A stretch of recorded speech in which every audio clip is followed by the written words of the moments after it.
रुख करते हैं मिंचराबाद बहावलनगर से। सीनियर डिस्ट्रिक्ट रिपोर्टर मोहम्मद अजीम जोया की रिपोर्ट के मुताबिक रूरल हेल्थ कम्प्लेक्स मंडी सादगंज में एम्बुलेंस सर्विस न होने की वजह से सीरियस मरीजों और लवाहिकीन को शदीद दुश्वारी और मुश्किलात का सामना।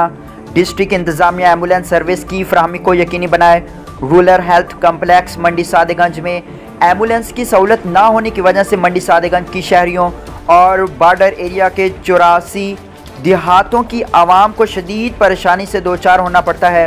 किसी भी सीरियस मरीज़ को रूरल हेल्थ कम्प्लेक्स मंडी सादगंज में डॉक्टर्स की कमी और सहूलियात के फुकदान की वजह से डिस्ट्रिक्ट हेड क्वार्टर अस्पताल बहावलनगर रेफर कर दिया जाता है। गरीब और नादार मरीजों के लिए प्राइवेट एम्बुलेंस सर्विस के अखराजात बर्दाश्त करना नामुमकिन है।